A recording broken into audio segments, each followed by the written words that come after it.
नमस्कार। स्वागत है मेरे YouTube चैनल पे। और कक्षा 10 के बारे में हम बात कर रहे हैं, सामाजिक विषय के बारे में बात कर रहे हैं। और मैंने पहला लेसन कक्षा 10वीं के सामाजिक विषय का मैंने पूरा YouTube पे डाल चुका हूँ मैं। और पहले लेसन के अंदर मैंने 3 वीडियो के साथ में पहला लेसन कंप्लीट किया था। अब मैं लेके आया हूँ दूसरा लेसन, और दूसरे लेसन का नाम है संघर्षकालीन भारत 1206 ईस्वी से लेके 1757 ईस्वी तक। याद रखोगे क्या? 1206 ईस्वी से लेके 1757 ईस्वी तक संघर्षकालीन भारत। संघर्षकालीन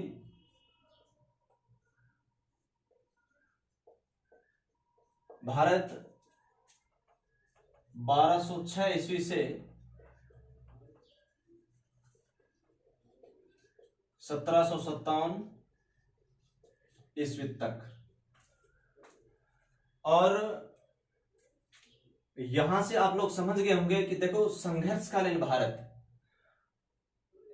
इस काल के अंदर भारत ने सबसे ज्यादा संघर्ष किए थे, और इस काल को संघर्षकालीन भारत के नाम से जाने, यानी ये जो इस काल था इसका, ये सबसे ज्यादा संघर्षपूर्ण काल माना जाता है भारत के अंदर। और इस कारण से ही इसका नाम क्या रखते हैं? संघर्षकालीन भारत। और संघर्षकालीन भारत के बारे में अगर बात करें तो मैं आपको बता देता हूं कि पहला जो संघर्ष होता है, यानी भारतीय लोगों ने सबसे ज्यादा संघर्ष किए थे। और संघर्ष करने वाली तो जातियां थी, एक थी तुर्की लोग करते थे यानी लड़ाई, और या फिर आक्रमण करते थे अरबी लोग। उसके बाद में मुगल भी करते हैं। तो इस तरह से क्या करते हैं कि भारत एक संघर्ष के अंदर ही गुजरता है। इसका जीवन जो है ये 1206 से लेकर 1757 ईस्वी तक जो इसका जीवन है, ये सारा किसके अंदर जाता है? संघर्ष के अंदर जाता है। तो अगर बात करें 636 ईस्वी एक काल आता है, 636 ईस्वी भारत के अंदर सबसे पहला आक्रमण होता है, और ये आक्रमण विफल माना जाता है। और करता कौन है? अरब लोग करते हैं। कहां करते हैं? थाने के अंदर करते हैं, मुंबई के अंदर थाना। 636 ईस्वी विफल आक्रमण माना जाता है। अरबों के द्वारा आक्रमण किया गया था, और कहां पे किया गया था? थाने के अंदर। एक दूसरा और बताता हूं मैं, 712 ईस्वी जो महत्वपूर्ण संघर्ष माना जाता है, किसके मध्य हुआ था? सिंध के राजा दाहिर व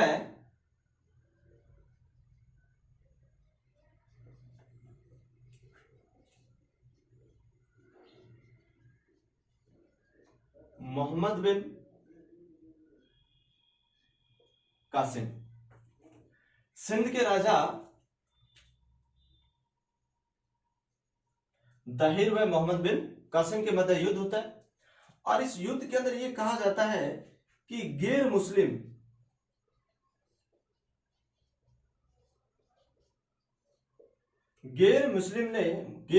सेना ने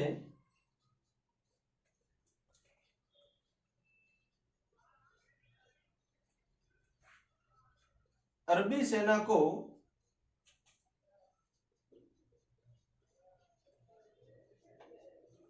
चारों ओर से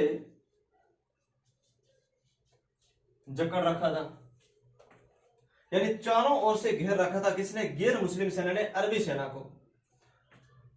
कारणवश होता क्या है?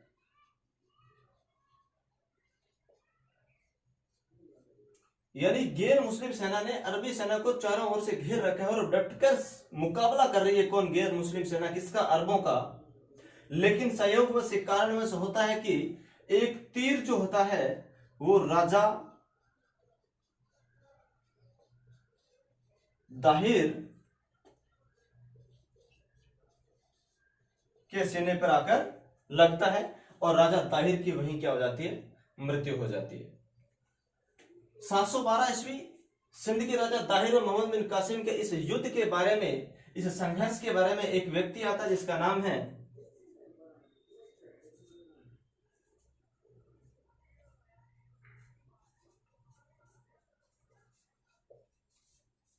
बाबा धुरी। इस बाबा धुरी ने लिखा, ऐसा संघर्ष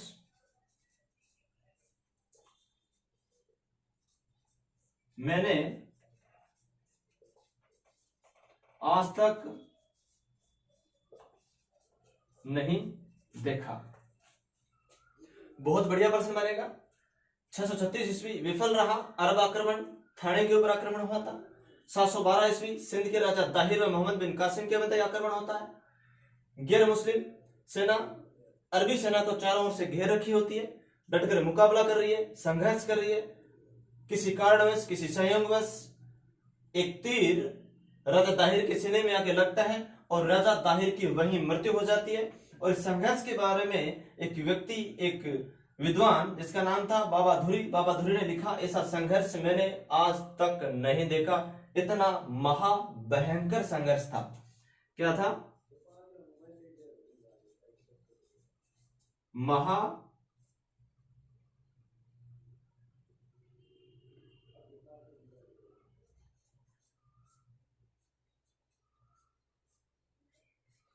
महाभयंकर संघर्ष था ये। चलिए, अब आपका आ जाता है दिल्ली सल्तनत।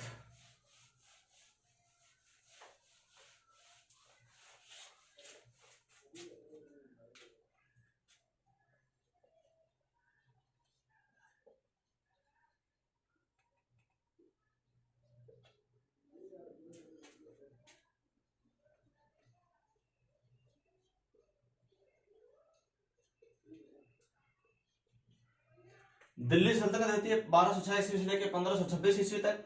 और दिल्ली सल्तनत के अंदर बात करें तो पहला वंश आता है जिसका नाम है इलबरी वंश, और इसी वंश को कहते हैं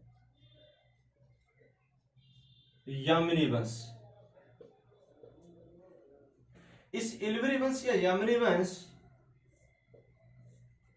का जो पहला शासक है जिसका नाम है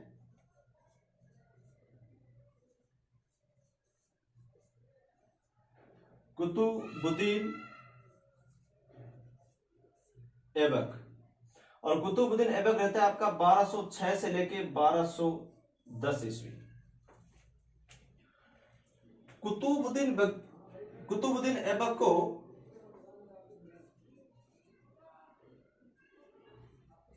लाख बख्श के नाम से भी जाना जाता है।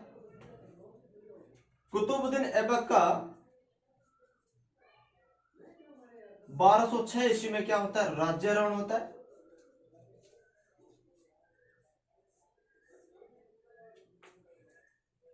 कुतुबुद्दीन ऐबक ने एक संत था जिसका नाम था कुतुबुद्दीन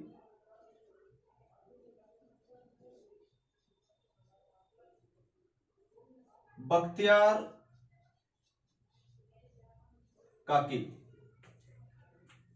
कुतुबुद्दीन बख्तियार काकी की याद में क्या बनवाया था? दिल्ली के अंदर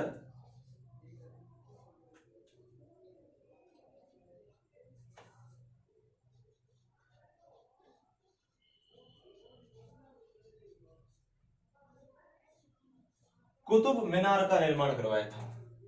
और इस कुतुब मीनार का भी पहली मंजिल का निर्माण करवाया, और उसकी शेष जो मंजिल थी उसको पूरा करवाया था इल्तुतमिश ने। ऐसा कहा जाता है कि 1210 ईस्वी में कुतुबुद्दीन ऐबक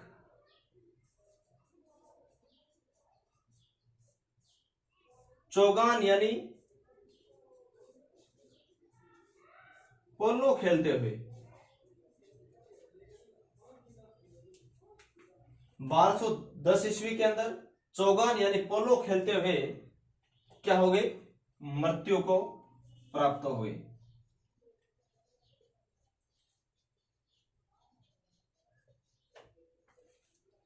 तो कुतुबुद्दीन ऐबक दोबारा से देखें, यह आपका कुतुबुद्दीन ऐबक है। कुतुबुद्दीन ऐबक पहला वंश दिल्ली सल्तनत 1206 से लेकर 1526 ईस्वी। इलवरी वंश, यमनी वंश, कुतुबुद्दीन ऐबक 1200 से 1210 ईस्वी, लाख वंश के नाम से भी जाना जाता है इसको। और 1206 ईस्वी में क्या होता है, इसका राज्यारोहण होता है। संत कुतुबुद्दीन बख्तियार काकी की याद में क्या करवाता है, ये कुतुब मीनार का निर्माण करवाता है, पहली मंजिल का, दिल्ली के अंदर। 1210 ईस्वी में चोगा यानी पोलो खेलते हुए क्या हो जाता है, ये मर जाता है।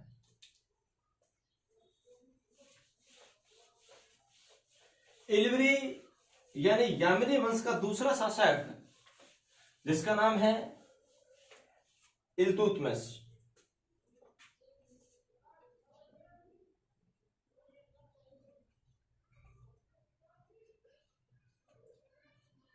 इल्तुतमिश 1210 से लेकर 1236 ईस्वी। इल्तुतमिश इल्तुतमिश ने जो कुतुबुद्दीन ऐबक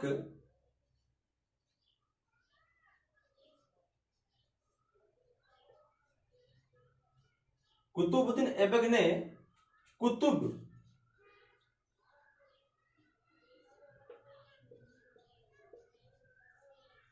मीनार का निर्माण करवाया था, उसको इसने क्या करवाया था, पूर्ण करवाया था। पहली बात, ये कुतुबुद्दीन ऐबक का उत्तराधिकारी था।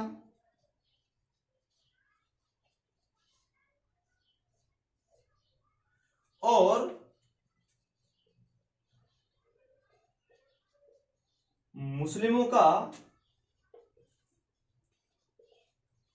वास्तविक संरक्षक में माना जाता है। इल्तुतमिश ने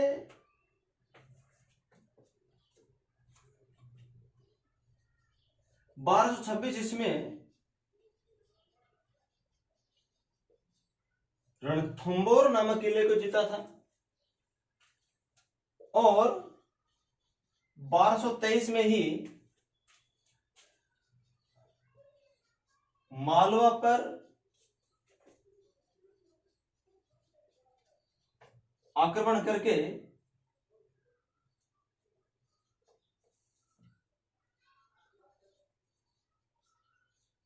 भिल्ला के दुर्ग को जीता था। तो याद रखोगे, इल्तुतमिश 1210 से 1236 ईस्वी, कुतुबुद्दीन ऐबक के द्वारा कुतुब मीनार का जो शेष बचा हुआ भाग था उसको पूरा किया। कुतुबुद्दीन ऐबक का उत्तराधिकारी भी माना जाता है, मुस्लिमों का वास्तविक संरक्षक भी माना जाता है। 1226 ईस्वी रणथंबोर को जीता, 1223 ईस्वी मालवा पर इसने आक्रमण किया और भिल्ला के दुर्ग को भी इसने जीता। अब 1210 से लेके 1236 से लेके, क्योंकि 1210 से 1236 कौन रहता है आपका, इल्तुतमिश। अब आपका आता है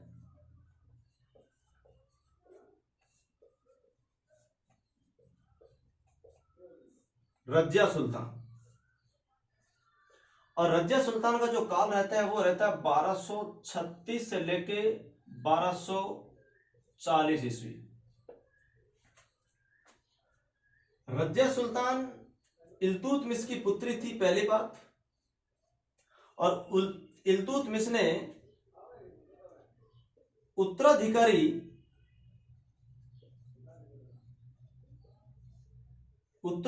के रूप में किसे चुना था, रजिया सुल्तान को चुना था। रजिया सुल्तान ने सबसे पहले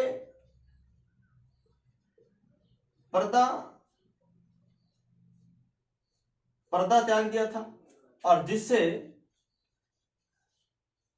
तुर्की अमीरों में विरोध उत्पन्न हुआ। रजिया सुल्तान ने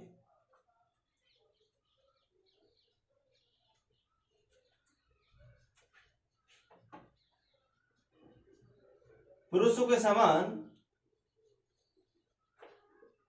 कुबा का मतलब होता है कोट, याद रखोगे, कोट।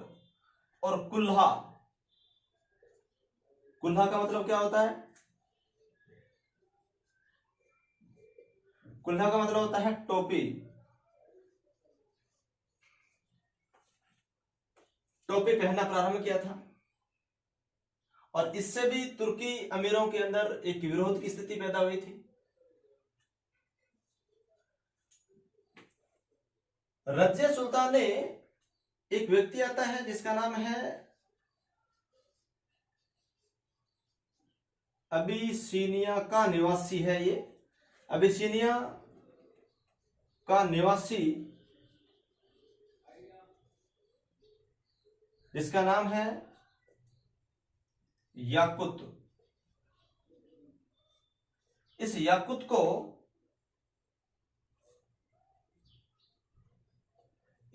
को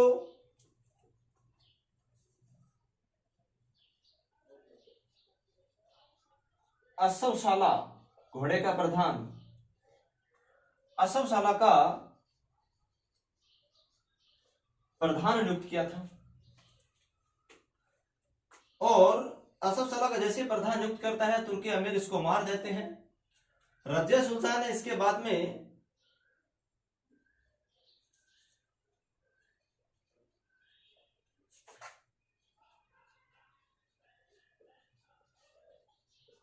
अल्तुनिया, याद रखोगे ये तय है, अल्तुनिया का निवासी है, सॉरी अल्तुनिया का निवासी, इसका नाम ही क्या है, अल्तुनिया है। अब इसने निवासी तो याकुत और अल्तुनिया से क्या कर लिया, विवाह कर लिया। अल्तुनिया से जैसे विवाह करती है,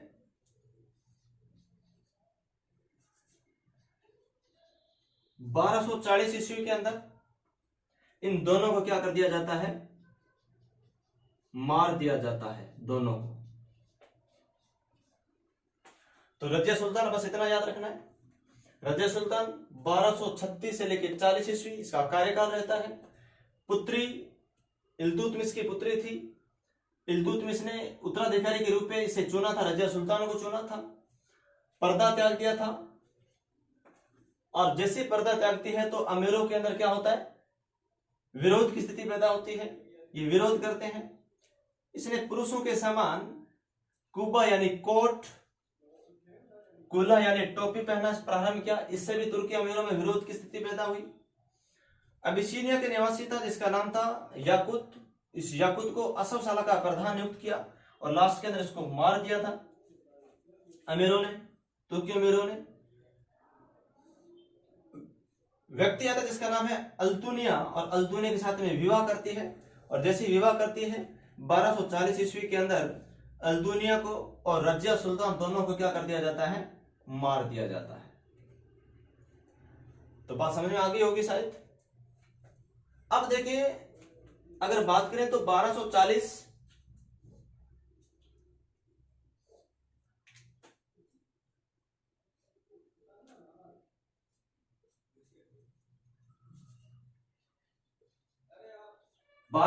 से लेकर 1242 तक रहता है बहराम शाह है शासनकाल दिल्ली सल्तनत के ऊपर, यामिनी के अंदर।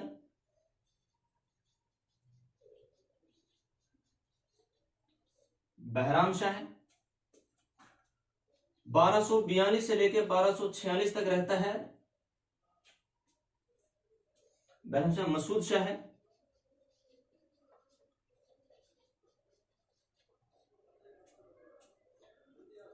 और 1246 से लेकर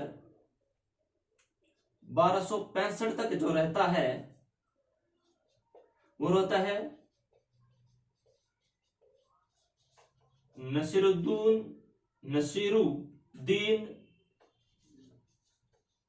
मोहम्मद शाह।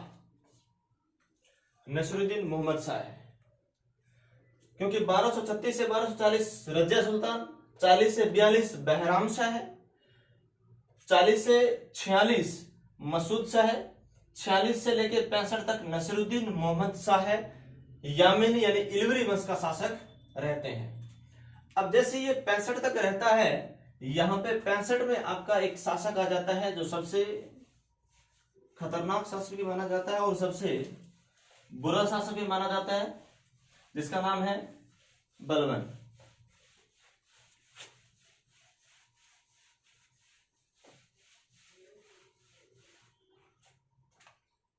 अब आता है आपका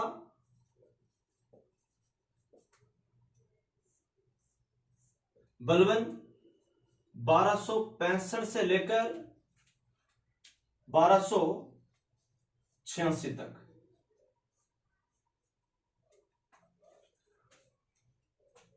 बलवन अगर देखा जाए तो ये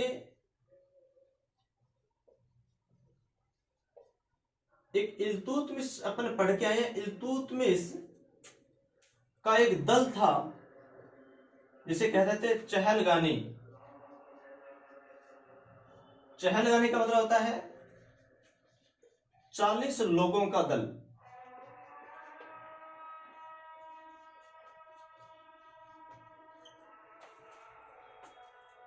इल्तुतमिश के दल चहलगानी का एक सदस्य था, कौन? बलवन। बलवन ने एक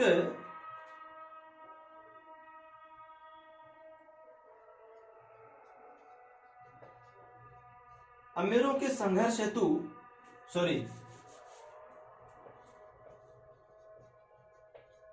दीवाने आरिज, दीवाने आरिज नाम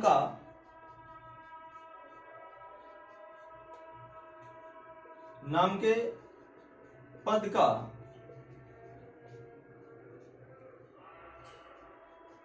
सर्जन किया। दीवाने आरिज इल्तुतमिश ने ही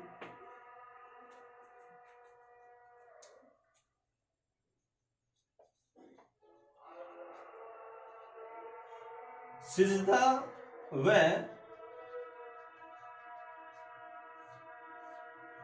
पाबोस की प्रथा प्रारंभ की।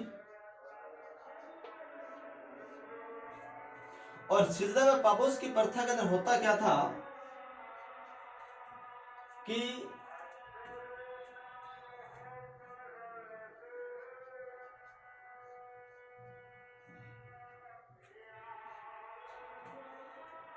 राजा के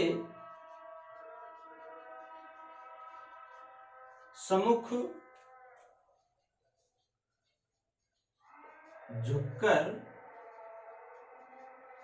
उनके पैरों को चूमना। सिजदा बाबोस की प्रथा किसने प्रारंभ की? बलवन ने। दीवाने आरिज नाम का एक नया पद किसने सर्जन किया? बलवन ने। इल्तुतमिश के चहलगानी नाम के 40 लोगों के दल में से कौन था? बलवन। और सिजदा व पाबोस प्रथा का मतलब क्या होता है कि जो सम्राट होता है, जो राजा होता है, उसके सम्मुख झुकना और उसके बाद उसके पैरों को चूमना, सिजदा व पाबोस का मतलब होता है। उसने लोहे व रक्त की नीति अपनाई। किसकी नीति? लोहे व रक्त की नीति। इस लोहे व रक्त की नीति के अंदर, लोहे व इस रक्त की नीति के अंदर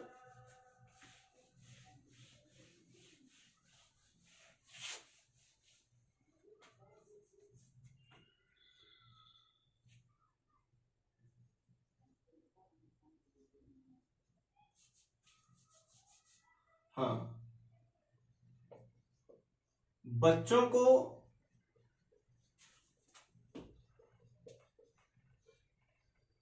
गुलाम बनाया जाता था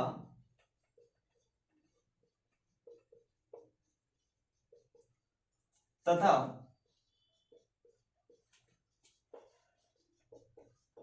स्त्रियों को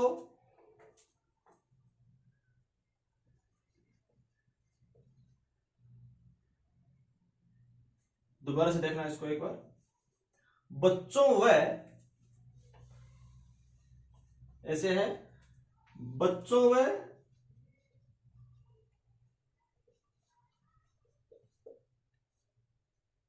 स्त्रियों को गुलाम बनाना वह पुरुषों को मार देना। तो दीवाने अरिस के पद का शासन किया, सिजदा पाबोस प्रथा प्रारंभ की, राजा के सम्मुख झुककर पैरों को चूमना, लोहे व रक्त की नीति अपनाई, बच्चों व स्त्रियों को गुलाम बनाया जाता था, पुरुषों को मार दिया जाता था।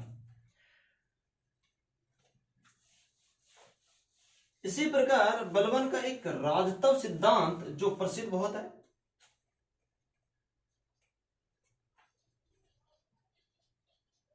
बलबन का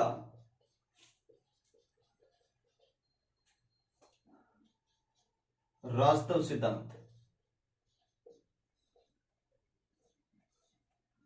बलबन के इस राजतव सिद्धांत का मतलब यह होता था कि बलबन अपने आप में यह समझता था कि जो राजा होता है,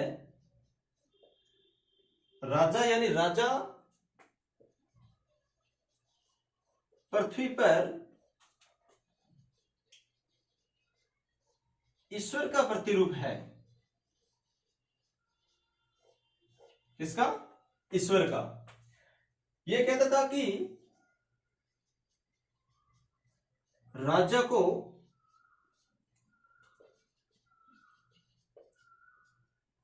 ईश्वर की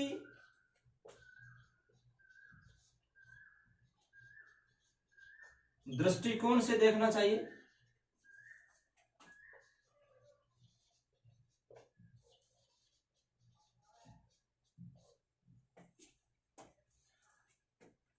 बलबन का राजतव सिद्धांत का मतलब यह होता है कि बलबन अपने आप में यह समझता था, अपने आप में यह सोचता था और यह कहता था कि जो राजा होता है वह पृथ्वी पर ईश्वर का प्रतिरूप है। यानी यह भी कहता था कि राजा के पास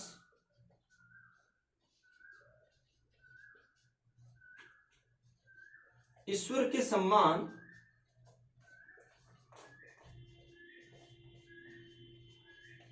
शक्ति है। बलबन का राजतव सिद्धांत, राजा पृथ्वी पर ईश्वर का प्रतिरूप है, ये इसका कहना का मतलब यह था।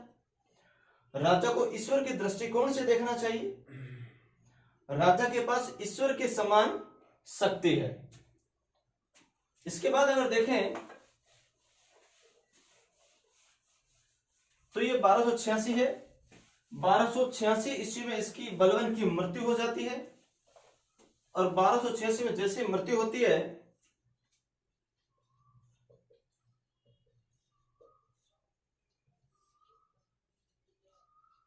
यहां से प्रश्न सिंगल लाइनर प्रश्न सबसे बढ़िया बनेगा।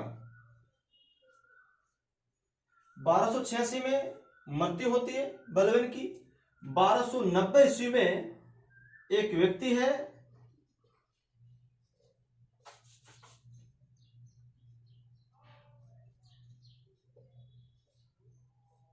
क्यूमर्स। इस क्यूमर्स नाम के व्यक्ति यानी ये अंतिम शासक माना जाता है। और क्यूमर्स किसका? यमनी वंश का, इलिवरी वंश का अंतिम शासक कौन था? क्यूमर्स। और क्यूमर्स का वध किसने कर दिया था? क्यूमर्स का वध कर दिया था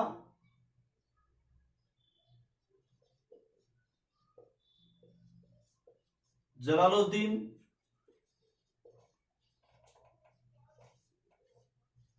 खिलजी वंश। जलालुद्दीन खिलजी ने। और भारत के अंदर किस वंश की नींव पड़ी?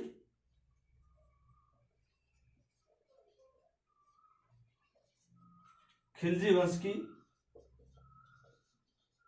नींव पड़ी। कब रहती है? 1290। तो याद रखोगे क्यूमर्स नाम का व्यक्ति था, बलबन की मृत्यु होती है 1286 ईस्वी में।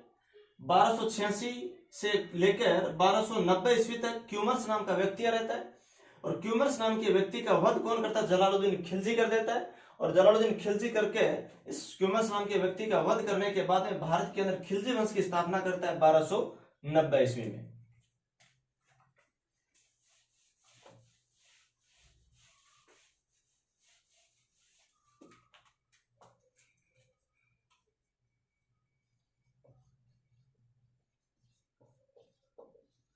खिलजी वंश, और खिलजी वंश का पहला शासक कौन है?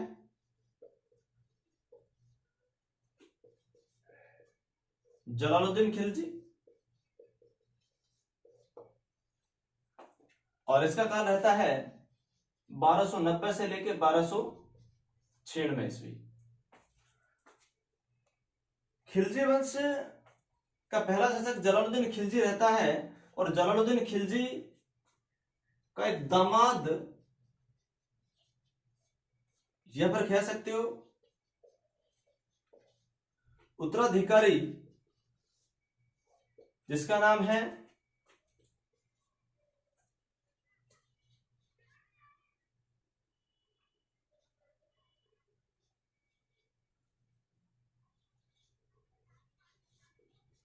अलाउद्दीन खिलजी। अलाउद्दीन खिलजी जलालुद्दीन खिलजी का क्या है? दामाद है, उत्तराधिकारी है। और ये क्या करता रहता है? धोखे से जलालुद्दीन खिलजी का वध करवा देता है, और अपने आप को क्या कर देता है? खलीफा घोषित कर देता है। क्या कर देता है? खलीफा घोषित।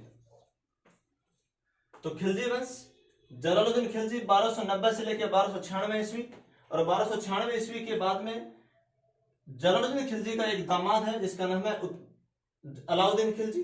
अलाउद्दीन खिलजी धोखे से इसको मरवा देता है, जलालुद्दीन खिलजी को, और अपने आप को खलीफा घोषित कर देता है। और खलीफा का मतलब होता है अग्रणी, कह सकते हो। खलीफा शब्द का मतलब होता है अग्रणी, या फिर कह सकते हो सर्वश्रेष्ठ। तो चलिए आज के लिए इतना ही, बाकी अपन बात करेंगे अगले वीडियो में, अलाउद्दीन खिलजी से स्टार्ट करेंगे। तो अगर मेरे चैनल को सब्सक्राइब नहीं किया है तो प्लीज सब्सक्राइब कर लें, ताकि आपको, और बेल आइकन को भी दबाएं ताकि आपको नए से नए वीडियो मिलते रहें। Thank you.